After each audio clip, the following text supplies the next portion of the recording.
நாளுக்கான ரேமா வார்த்தை சங்கீதம் 139:16. என் கருவை உம்முடைய கண்கள் கண்டது, என் அவயவங்களில் ஒன்றாகிலும் இல்லாத போதே அவைகள் அனைத்தும் அவைகள் உருவேற்படும் நாட்களும் அது புஸ்தகத்தில் எழுதியிருந்தது. என் கருவை உம்முடைய கண்கள் கண்டது.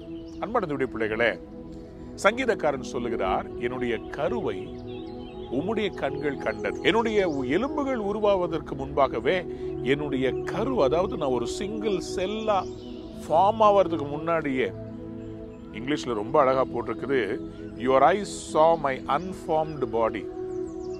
அந்த கரு உருவாவதற்கு முன்பாகவே, ஒரு சரீரமாக உருவேற்படுவதற்கு முன்பாகவே ஆண்டவருடைய கண்கள் நம்மை கண்டதாம்.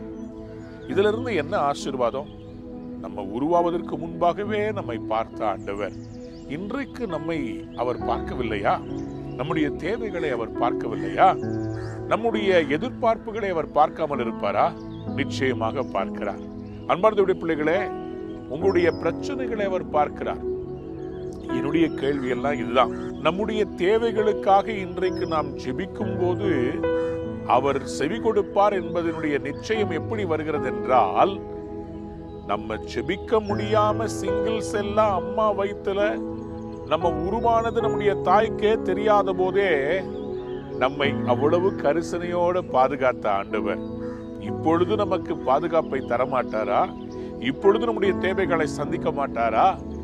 நம்ம ஜெபிச்சா ஒவ்வொரு செல்லும் வளர்ந்துச்சு இல்லங்க, அவருடைய கிருபையினாலதான், அவருடைய இரக்கத்தினாலதான் நமக்கு அன்றைக்கு ஆசீர்வாதம் கிடைத்தது. இன்றைக்கு உங்கள் கருவை உங்கள் தாயின் வயிற்றிலே உருவாவதற்கு முன்பாகவே பார்த்த ஆண்டவர் உங்கள் வாழ்க்கையின் ஒவ்வொரு பகுதிகளையும் பார்க்கிறார். ஆகவே இந்த நாளிலே ஆண்டவர் உங்களை பார்த்து சொல்லுகிறார், நான் உங்கள் கருவை தாயின் வயிற்றிலேயே பார்த்தவர், இப்பவும் உன்னை பார்த்துக்கிட்டே இருக்கிறேன், உனக்கு தேவையானதை செய்ய போகிறேன் என்று கர்த்தர் சொல்கிறார். அன்பார்ந்தவருடைய பிள்ளைகளே, இந்த நாளில் உங்களுடைய பிரச்சனைகள், போராட்டங்கள் எல்லாவற்றையும் அது உருவாவதற்கு முன்பாகவே கர்த்தர் பார்த்திருக்கிறார். உங்களுடைய வேலையில வெற்றியை உங்களுக்கு தரும்படி அவர் பார்த்து கொண்டே இருக்கிறார். எப்படி உங்க தாயின் வயிற்றில உங்களுடைய ஒவ்வொரு வளர்ச்சியையும் கர்த்தர் கண்ணு கருத்துமா பார்த்து அவர் செய்து முடித்தாரோ, அழகான தோற்றத்தை உங்களுக்கு கொடுத்தாரோ, அதே மாதிரி ஆண்டவர் இன்னைக்கு உங்கள் வாழ்வில் ஏற்படுகிற மாற்றங்களை எல்லாம் பார்த்து கொண்டேதான் இருக்கிறார். இந்த மாற்றங்கள் நன்மையாய் முடிய போகிறது. இன்றைக்கு தீமை அல்ல, நன்மை, வெற்றி உங்களை தேடி வரப்போகிறது. உங்கள் கருவை கண்ட ஆண்டவர் இப்பொழுதும் உங்களை பார்க்கிறார். அவர் உங்களை விட்டு விலக மாட்டார், அவர் உங்களை கைவிட மாட்டார், உங்களை ஆசீர்வதிப்பார். இந்த நாள் ஆசீர்வாதமான நாள். கர்த்தர் உங்களை காண்கிற நாள். எல்ரோயி என்றால் என்னை காண்கிறவர் என்ற அர்த்தம்.